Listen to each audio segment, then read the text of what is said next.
আসসালামু আলাইকুম ভিউয়ার্স, আশা করছি যে যেখানে আছেন সকলেই ভালো আছেন। আরও একটি মজাদার রেসিপি শেয়ার করতে চলে এলাম আপনাদের মাঝে। আর আজকে আমি আপনাদের সাথে শেয়ার করব গরুর মাংসের বিরিয়ানি। আর এটা রান্না করা যেমন সহজ, খেতে অসম্ভব মজা। আর দেখতেই পাচ্ছেন আমার বিরিয়ানিটা দেখতে কতটা লোভনীয় হয়েছে, আর কিন্তু অনেকটাই ঝরঝরে হয়েছে। আর মাংসটাও অনেক সুন্দর সফট হয়ে গেছে। আপনারাও কিন্তু বাসায় এভাবে ট্রাই করতে পারেন। আমি প্রথমেই চুলাতে একটা প্যান বসিয়ে দিয়েছি এবং তাতে দিয়ে দিলাম প্রায় 150 গ্রাম পরিমাণ বাটার।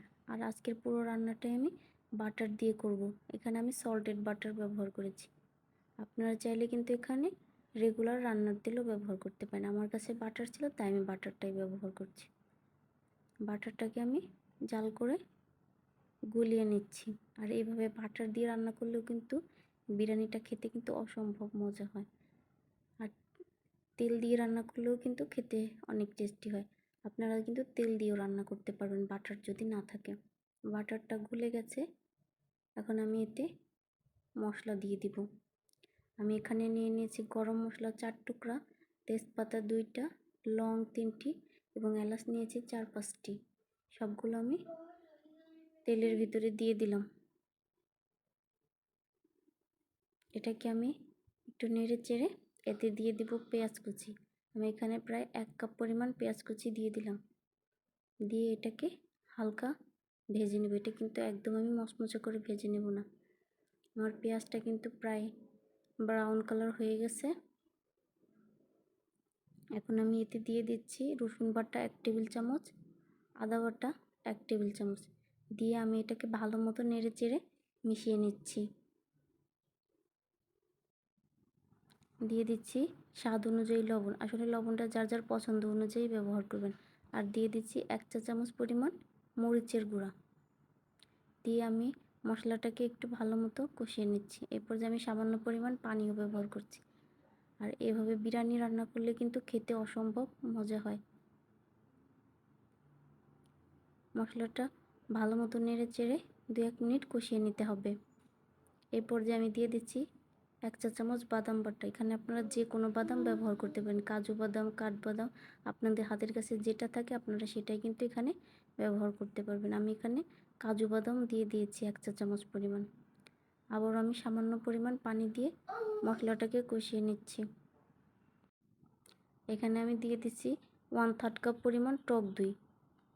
টক দইটা দিয়ে আমি ভালো মতো এটার সাথে মিশিয়ে দিয়ে দিচ্ছি বিরিয়ানির মশলা। এখানে আমি রাঁধুনি বিরিয়ানির মশলা নিয়েছি, আমি পুরো 1 প্যাকেটই এখানে দিয়ে দিয়েছি।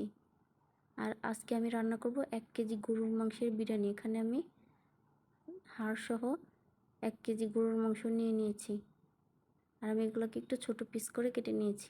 মাংসটা আমি আগেই ধুয়ে পরিষ্কার করে রেখেছিলাম, সেটা আমি মশলার ভিতরে দিয়ে দিলাম। এখন এটাকে আমি ভালো মতো কষিয়ে নেব। আমি কিন্তু মাংস দেওয়ার পরে আর কোনো পানি ব্যবহার করিনি।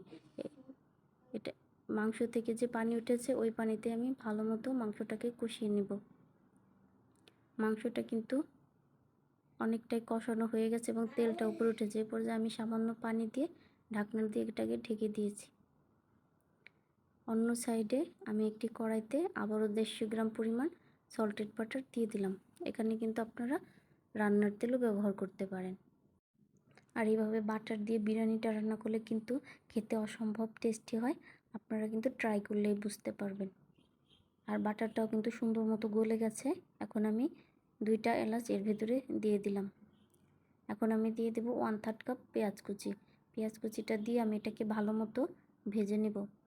আর আমি আগে থেকে 700 গ্রাম পোলাওয়ের চাল ধুয়ে পানি ঝরিয়ে রেখেছিলাম, সেই পোলাওয়ের চালটাই আমি এখন এখানে দিয়ে দেব।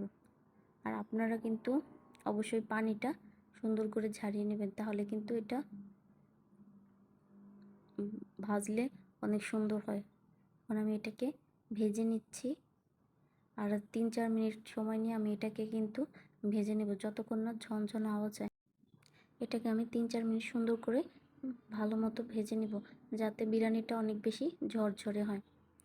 আর এই পুরো রান্নাটাই কিন্তু বাটার ব্যবহার করার ফলে কিন্তু খেতেও রান্নাটা অনেক বেশি সুস্বাদু হয়। আর আমি এখানে কিন্তু আগে কোনো লবণ ব্যবহার করব না, কেননা বাটারটাই কিন্তু সল্টেড বাটার ছিল।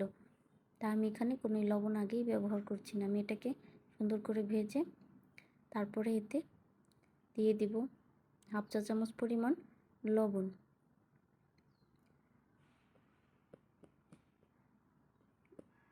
আর আপনারা কিন্তু অবশ্যই চেষ্টা করবেন পোলাওয়ের চালটা সুন্দর করে এভাবে ভেজে নিতে। আর কালারটাও কিন্তু দেখেন ভাজতে ভাজতে চেঞ্জ হয়ে গেছে। এখন আমি আগে থেকে রান্না করে রাখা গরুর মাংসের ভিতরে ভেজে রাখা পোলাওয়ের চালটা দিয়ে ভালো মতো এটাকে মিশিয়ে নেব।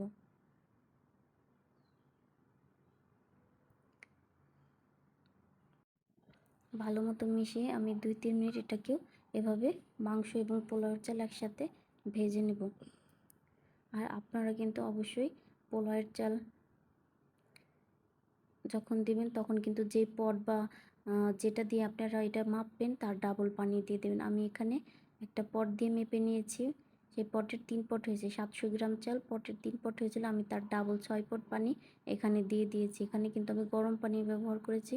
তাই আপনারা যে জিনিসটা দিয়ে চাল মাপবেন না কেন, যে কয়েক পট চাল হবে তার ডাবল পানি দিয়ে দিবেন, তাহলে কিন্তু বিরিয়ানিটা অনেক বেশি ঝরঝরে হবে। আমি এটাকে এভাবে পানি দিয়ে ছিদ্রটা আমি একটা টিস্যু দিয়ে বন্ধ করে দিয়েছি, যাতে বাষ্পটা বের হয়ে না যায়, এবং ঢাকনা দিয়ে এটাকে ঢেকে দিয়েছি। প্রায় 5 মিনিট পর আমি ঢাকনাটা তুলে একটু লবণটা চেক করে নিচ্ছি। এই পর্যায়ে কিন্তু আপনারা লবণটা যা পরিমাণে লাগবে সেটা দিয়ে দেবেন। এখানে আমি আরও হাফ চা চামচ পরিমাণ লবণ দিয়ে দিলাম। আর আমার চুলার আঁচটা কিন্তু আছে মিডিয়াম লোয়ের মাঝামাঝি। আর এই পর্যায়ে আমি দিয়ে দিচ্ছি 10-12টা কাঁচামরিচ দিয়ে আমি আবার এটাকে ঢাকনা দিয়ে ঢেকে 5 মিনিটের মতো রান্না করে নেব। দেখতেই পাচ্ছেন 5 মিনিট পর কিছুটা পানি রয়েছে, আমি এটাকে ওলট পালট করে নেড়ে দিচ্ছি। আর এই পর্যায়ে আমি আলু বোখরা ব্যবহার করব। আপনারা কিন্তু আলু বোখরা চাইলে স্কিপও করতে পারেন। আমি এখানে 4-5টা আলু বোখরা দিয়ে দিয়েছি। এটা অপশনাল, এটা দিলেও হবে না দিলেও হবে। আর উপর দিয়ে আমি 1/3 কাপ পরিমাণ গুঁড়া দুধ ছিটিয়ে এভাবে দিয়ে দিচ্ছি। দিয়ে আমি এটাকে ঢাকনা দিয়ে ঢেকে চুলার লো আছে আরও আমি 5 মিনিটের মতো এটাকে রান্না করে নেব। 5 মিনিট পর আমি ঢাকনাটা তুলে এটাকে উপর নিচ করে ভালো মতো মিশিয়ে নেড়ে চেড়ে দিব। উপরেরগুলো আমি নিচে দিয়ে দেবো আর নিচেরগুলো আমি উপরে দিয়ে দেবো। এভাবে আমি উলট পালট করে বিরিয়ানিটাকে ভালো মতো মিশিয়ে আবারও আমি ঢাকনা দিয়ে ঢেকে এটাকে দমে রেখে দেবো প্রায় 10 মিনিটের জন্য। আর আমার ভিডিওটি যদি ভালো লাগে অবশ্যই চ্যানেলটিকে সাবস্ক্রাইব করবেন এবং লাইক কমেন্ট শেয়ার করবেন। মাশাআল্লাহ, আমার বিরিয়ানিটা কিন্তু অনেক বেশি পারফেক্ট হয়েছিল আর খেতেও কিন্তু অনেক বেশি টেস্টি ছিল। আপনারাও বাসায় এভাবে ট্রাই করে দেখতে পারেন। সবাইকে আল্লাহ হাফেজ, আসসালামু আলাইকুম।